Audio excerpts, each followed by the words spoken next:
O programa de hoje trata de um fenômeno na política que não é exatamente novo. Esteve muito presente nas duas últimas eleições e deve se repetir em 2020. É a presença do candidato outsider, em inglês o forasteiro. O termo traduz a ideia daquele que vem de fora, que não faz parte do ambiente da política. Especificamente, vamos falar de candidatos e lideranças outsiders que surgem das redes sociais. A entrevista é com Josimar Silva, pesquisador de doutorado em ciência política da Universidade Federal de Minas Gerais e pesquisador visitante no Instituto Tecnológico Autônomo do México. Muito bem-vindo, Josimar. Obrigada por vir. Obrigado pela oportunidade de estar aqui com vocês. É uma honra estar aqui na TV Assembleia. Para nós também. Você fez um estudo, que é a sua tese de doutorado, comparando casos de outsiders do Brasil, México e Peru, não é isso? Isso, exato. Por que a escolha? Vamos começar pela escolha desses três países. O Brasil talvez seja um pouco óbvio, mas, enfim, por que a escolha dos três países? Primeiro porque a gente tem uma conjuntura em toda a América Latina, partindo da minha teoria, da teoria com a qual eu estou trabalhando, que é a teoria da ideia de crise de representação. Que existe um problema na representação dentro de todo o contexto da América Latina, mas principalmente nesses três países. E nesses três países a gente teve, na última década, aí principalmente a partir de 2013, um conjunto de protestos, de manifestações de ruas, onde as pessoas manifestavam-se inconformadas com os casos de corrupção, inconformadas com a atual situação da democracia nesses países. E dentro desses países também tem um número expressivo de lideranças emergentes, de um contexto político muito conturbado, além dos protestos, além das manifestações, casos de corrupção, e houve eleições também muito recentemente, eleições presidenciais, eleições mais gerais, onde essas novas lideranças tiveram a oportunidade de serem eleitas ou de tentarem candidaturas. Então a minha escolha se baseou basicamente nisso, nesses três países, por serem contextos onde essas crises, onde os indicadores dessa crise estavam mais acirrados, trazendo aí os estudos do Latinobarômetro, que é uma pesquisa que pega todos os países da América Latina e estudam sobre a percepção dos cidadãos, como está a democracia, como está a satisfação com os partidos, com as instituições políticas. E então, a partir desses dados é que foram selecionados esses três países. Você diria que as redes, ou a liderança que surge nas redes, ou que ganha corpo nas redes, pegaram carona na crise de representação? São produto ou pegaram carona na crise de representação? Seria isso? Historicamente, a gente já tem que, em momentos de grande crise política, em momentos de grande insatisfação política, é comum que as pessoas prefiram um líder de fora, um líder que se diga não político.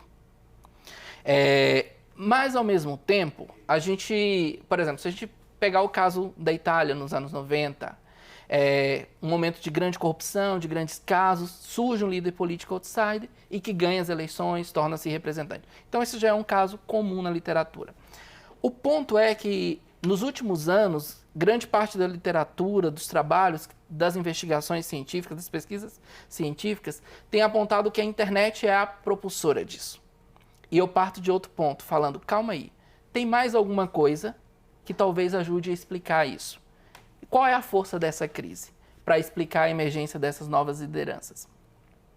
E quando a gente vai analisar, é muito interessante perceber que nos lugares onde essa crise se dá de maneira mais acirrada, essa descrença nos partidos se dá de maneira mais acirrada, essa descrença nas lideranças, esses casos de corrupção se dão de maneira... Essa percepção da corrupção, que também é medida dessa forma, a partir da percepção da corrupção, ela se dá de maneira mais acirrada, é onde naturalmente emergem esses líderes. E esses líderes políticos, novos líderes políticos que surgem a partir da internet, eles têm uma característica em comum. Sejam eles de esquerda ou de direita, eles normalmente nascem criticando as lideranças políticas tradicionais, criticando a forma tradicional de fazer política, criticando o modelo da política tradicional, da velha política, inclusive esse é um termo muito comum. e dizendo que tem que fazer política de uma forma diferente, tem que renovar a política.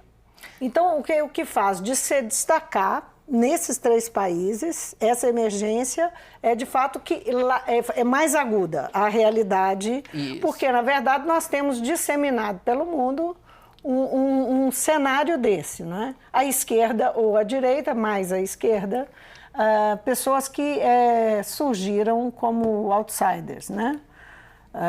Nós temos o caso lá da Hungria, Sim, não é? sim. O próprio Trump, né? Isso. O próprio Bolsonaro, aqui no Brasil. Exatamente. O López Obrador no México, que, apesar de ser, como o Bolsonaro, um líder político muito antigo, se diz um novo líder. Mas é interessante nesses países que a gente também tem uma ampla difusão da internet, que permite isso. Por exemplo, apesar da internet não ser tão difundida na maioria dos países da América Latina, no Brasil a gente tem mais de 75% da população conectada. Também no mesmo caso no Peru, também da mesma forma no México. Então ela é um ótimo condutor. Ela é um ótimo condutor. Ela é um ótimo condutor dessas insatisfações e ela também permitiu o espaço de visibilidade para que essas lideranças, que talvez fossem lideranças pequenas ou que talvez ocupassem outro espaço na mídia, ou que fossem lideranças de humor, pequenos youtubers ali, que começaram a falar sobre política e tiveram na internet seu espaço de visibilidade.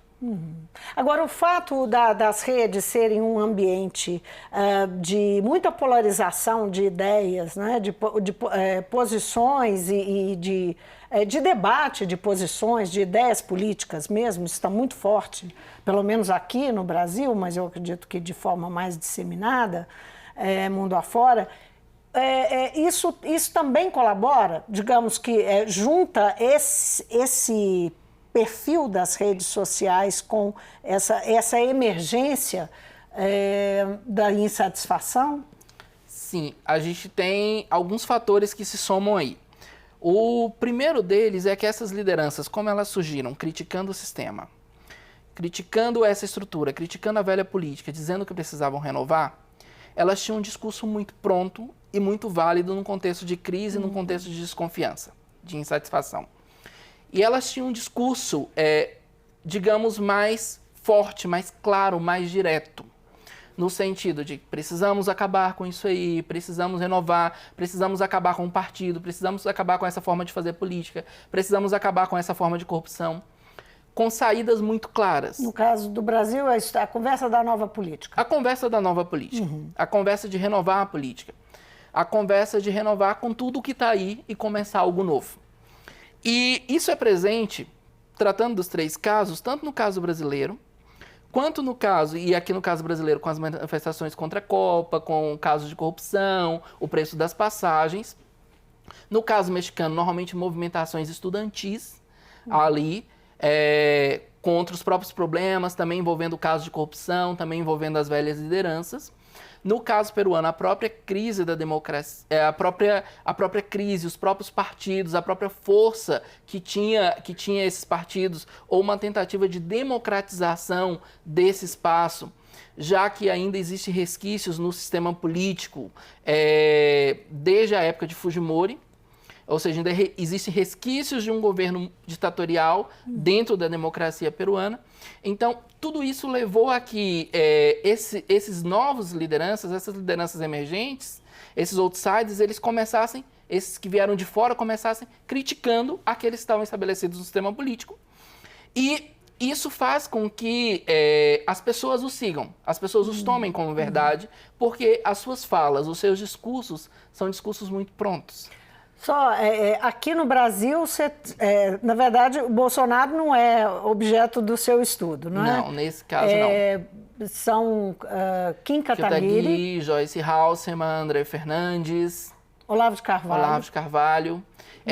Essas lideranças emergentes, embora elas não sejam o próprio presidente, elas articulam uma rede de nova direita, e aí a gente tem vários outros trabalhos que também estudam, entendem essa rede de nova direita, e como essa rede, ela se conforma para algo mais geral, para uma eleição mais geral. Sim. Enquanto aqui no Brasil se fortalece essa rede muito mais à direita, no México se fortaleceu uma rede muito mais à esquerda, que levou à eleição do Andrés Manuel López Obrador. E na verdade, no Peru é uma figura que faz contraponto a família Fujimori, mas não é exatamente uma esquerda, não é, uma figura de centro, não é?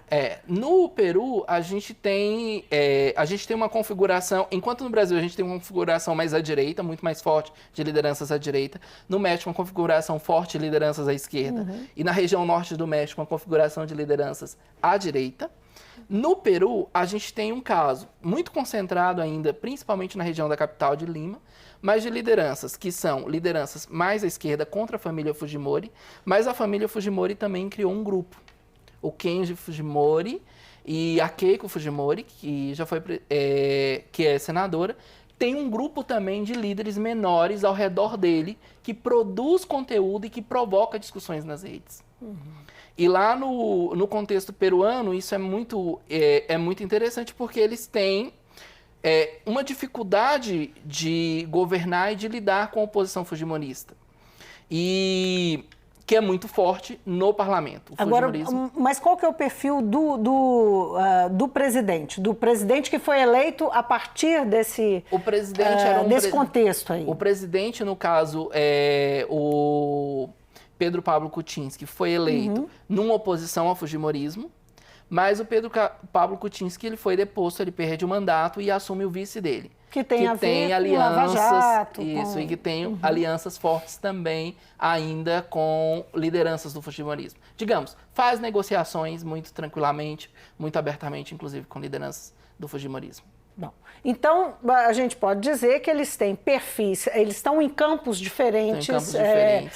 As três experiências vão lidar com pessoas e líderes e candidatos que estão em campos diferentes. Em grupos políticos diferentes. Embora haja uma retomada e há a nível nacional, por exemplo, como apontou alguns dias atrás aqui o Felipe Nunes, da nova direita, o que é verdade, mas esses casos que eu estou estudando são bem interessantes porque você tem também lideranças e experiências de esquerda.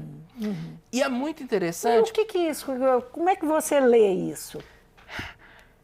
As redes estão disponíveis, as plataformas estão disponíveis para qualquer pessoa. Essas ferramentas estão disponíveis. É claro que existe um custo na manutenção dessas ferramentas. Normalmente, um líder não consegue emergir muito facilmente.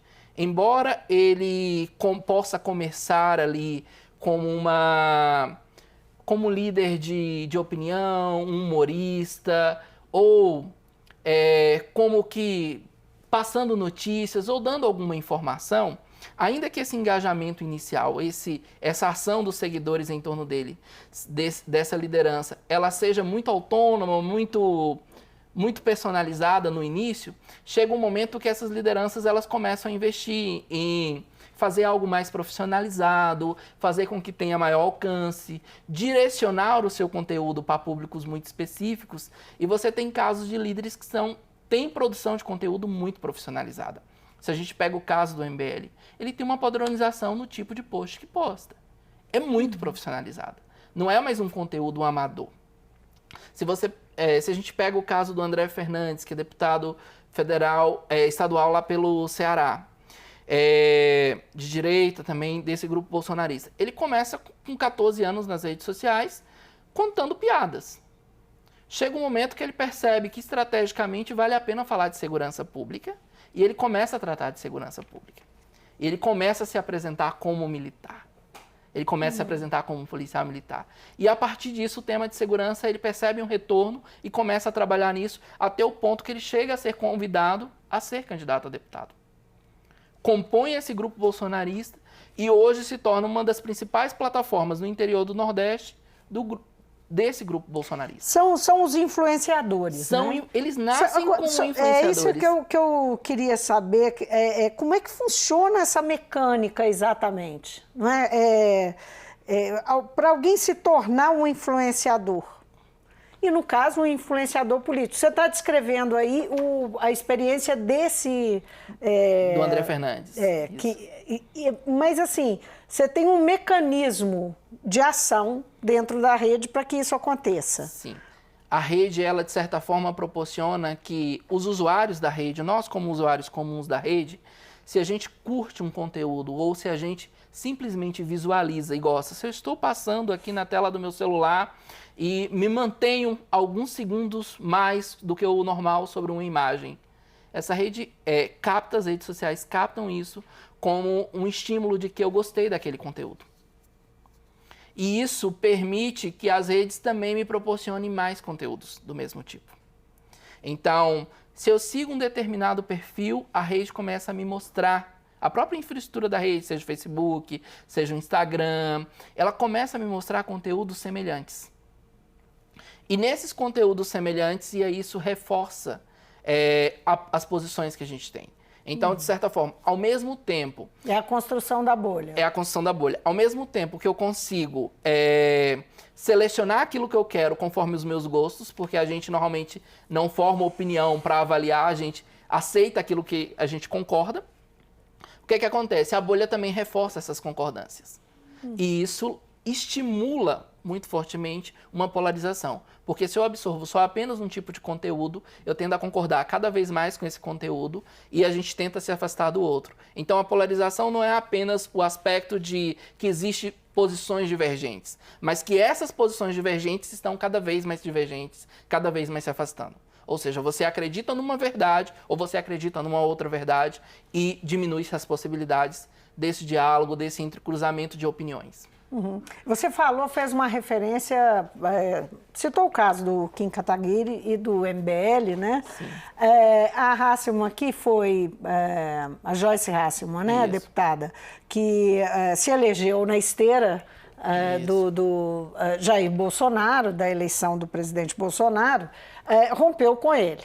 A gente sabe que ela perdeu muitos seguidores. Como é que, você que vem analisando, como é que se revela essa relação, esse comportamento desses líderes e a possibilidade deles perderem essa liderança, esse controle sobre grupos, não é? Perderem a influência? Isso. É muito interessante, inclusive o caso da Joyce Hasselmann é um caso muito emblemático.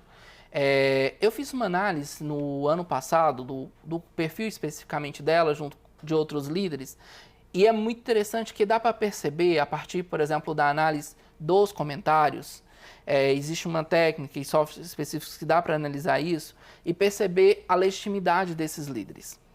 Como se percebe, especialmente na fala, como se referem a esses líderes? Existe uma relação muito próxima daqueles seguidores com essas lideranças e normalmente se direcionam diretamente a eles, aprovando, desaprovando o que dizem e o que não dizem. E o caso de Joyce Hasselmann, há uma relação muito de aprovação, não necessariamente a Joyce. A legitimidade não necessariamente da Joyce Hasselmann, mas a legitimidade do grupo político e das ideias políticas que ela absorveu. E a Joyce Hasselmann tem um perfil muito diretamente assim, tentando produzir conteúdos, principalmente no YouTube, que ela compartilha nas outras redes, como se fosse um jornalismo, mas de alguma forma muito mais forte, muito mais expressivo, muito até de certa forma sensacionalista, no sentido de captar a sua opinião. Isso fez com que a legitimidade dela parecesse não se concentrar tanto sobre ela, mas concentrasse no tipo de discurso, no perfil de conteúdo, no perfil de ideias e opiniões do grupo político que ela estava inserido. Que é um grupo que é o presidente da República, que tem popularidade, que tem hoje uma liderança. Que tem uma liderança muito forte nas redes. E isso fez com que, pensando nisso, na época eu fiz uma hipótese de que a Joyce Hasselmann, se ela se afastasse desse grupo político do presidente Bolsonaro, provavelmente ela perderia muitos seguidores. E isso aconteceu, foi interessante porque isso aconteceu, ela acabou se afastando e ela perdeu muitos seguidores. E de certa forma se percebe mais atualmente, esse mês eu estava analisando, e se percebe uma aproximação, não diretamente à figura do Bolsonaro, mas um reforço daqueles mesmos discursos que se tinha adotado no início da campanha para, de certa forma, tentar reconquistar ou pelo menos conseguir um poder para que ela consiga disputar a Prefeitura de São Paulo. Quer dizer, ela pode ter feito um cálculo político errado. Ela pode ter feito um cálculo político errado. Você acompanhou no seu estudo os outsiders eleitos no poder. não foi isso? Isso. Antes e depois. E depois. O que seu estudo observou? Olha, a gente percebe que algumas lideranças outsiders, ela tem mais legitimidade. Ela tem muitas vezes, essa legitimidade ela é dada pela figura, por exemplo, do deputado, pelas ações que são feitas, pelas formas que agem. E essa ideia da expressividade desses líderes, essa ideia de estar sempre conectado, de estar numa Assembleia Legislativa, de estar na Câmara dos Deputados e fazer uma live ali naquela hora que a votação está sendo feita, isso é muito expressivo e traz muita legitimidade ao tipo de trabalho que está sendo feito. Porém, há outras conexões aí que muitas vezes elas estão, que a gente diria, fora da dimensão política institucional. Ela é a legitimidade do irmão da igreja, e muitas vezes, por exemplo, André Fernandes, ele é visto como irmão. Ele não é referido como o deputado somente, mas como aquele próximo, aquele da igreja, aquele que é vocacionado por Deus a exercer isso. E aí é muito interessante perceber que existe um conjunto de outros valores que também gera legitimidade. Existe um conjunto de outros valores que também agregam. Por exemplo, dentro desse grupo da Nova Direita, do MBL, da Joyce, manter o discurso contra o PT também agrega. Entende? Então, existe um conjunto de elementos aí que não necessariamente estão ligados à própria prática, o fazer bem, o votar uma lei que seja interessante, ou legislar de uma forma que seja benéfica, mas exatamente o espetáculo. A forma que se faz. Existem muitos outros elementos que legitimam o simbolismo, que dão poder a essas lideranças. Só para a gente terminar, na sua opinião, qual é o custo de entregar a um outsider, que está chegando, né? Chegando na política, a ideia é essa, um cargo que implica as responsabilidades sobre políticas públicas? Qual que é o custo disso? Você consegue, com o trabalho que você fez, fazer esse cálculo? Considerando que esses outsiders se tornaram uma tendência e provavelmente pode aumentar o número deles nas próximas eleições, eu acredito que seja um risco muito grande. Porque se antes a representação se mediava principalmente através das estruturas partidárias, então, por exemplo, caso de deputados, você, apesar de votar numa pessoa específica, você está elegendo a bancada de um partido, que tem uma pauta, que tem uma visão clara. Aumenta muito a instabilidade ao depositar essa confiança sobre um outsider, sobre uma liderança emergente, que não está vinculada a uma estrutura partidária, a uma ideia, a uma concepção do que deve ser a sociedade, a um plano de futuro. Então, isso é muito arriscado, porque pode ficar solto dentro das necessidades, das emergências do momento, das questões de que eu estou perdendo ou que eu posso ganhar com uma posição ou com outra. Pensando nisso, alguns outsiders, como, por exemplo, Pedro Kumamoto, do México, que foi deputado estadual e depois tentou para o Senado e não conseguiu a reeleição, porque lá no estado dele, a legislação estadual, e para deputado só ficou 2 anos. E aí, tentando a reeleição, ele não conseguiu se eleger senador e ele percebeu a ausência de uma estrutura partidária que o legitimasse. Então, ele é um outsider que nasceu criticando, na verdade, os líderes tradicionais, os partidos tradicionais, a forma tradicional de fazer política. Inclusive, lutou pelo financiamento de candidatos independentes, saiu como candidato independente sem partido político. A legislação lá modificou e permite candidatos sem vinculação a um partido político. E agora ele percebeu essa ausência. Ou seja, ele não tinha legitimidade para ser um líder que conseguisse liderar outros. E conseguisse formar um grupo político ali. E que tivesse efetividade, porque nós estamos falando de política pública, né? Você entrar na política e o que vai fazer um outsider, que às vezes está, né, enfim, em xeque no caso do parlamento, em xeque porque não faz parte realmente de uma estrutura. Agora, e no caso de um mandatário, né? No caso de um mandatário. E aí é o caso também do MBL, que está pensando, já deu algumas demonstrações de que quer se constituir um partido para levar a sua pauta. Então, isso é muito interessante, porque os líderes outsiders, ao momento que chegam ao poder, eles percebem a necessidade também dessa estrutura, seja pelo financiamento de campanha, ou seja para promover o seu projeto político. Ok, Josimar, foi um prazer ter você no mundo político. Essa história aqui rendia muito mais, mas infelizmente o nosso tempo acabou, mas foi uma ótima conversa. Obrigada. Muito obrigado. Muito obrigado pelo convite. Estou à disposição para vocês. É uma honra poder contribuir. Estou aqui produzindo pesquisa, produzindo conhecimento, financiado com recursos públicos, e é um prazer também devolver isso, mostrar para a sociedade o que a gente está produzindo, e isso não tem impacto só para dizer o que está acontecendo agora, mas isso tem impacto também de pensar as previsões futuras e de pensar como podemos manter a democracia e de como será a democracia no futuro. Então, obrigado 2 vezes. Muito obrigado. Eu conversei com Josimar Silva, ele é pesquisador do doutorado da Ciência Política da UFMG. O nosso assunto aqui, ele tem uma tese de doutorado que ele está fechando esse ano e que trata justamente de outsiders políticos, pessoas que chegaram através das redes sociais, através da internet, alcançaram lideranças ou se elegeram em 3 países, no Brasil, no México e no Peru. Então, a partir disso, conversamos sobre a pesquisa dele e como é que é o impacto dessas pessoas na política e como é que elas conseguiram alcançar essa liderança. O Mundo Político fica por aqui. Se você quiser rever a entrevista, é só acessar o nosso site ou o YouTube. E para falar conosco, e-mail ou Twitter. Obrigada pela companhia e até a próxima.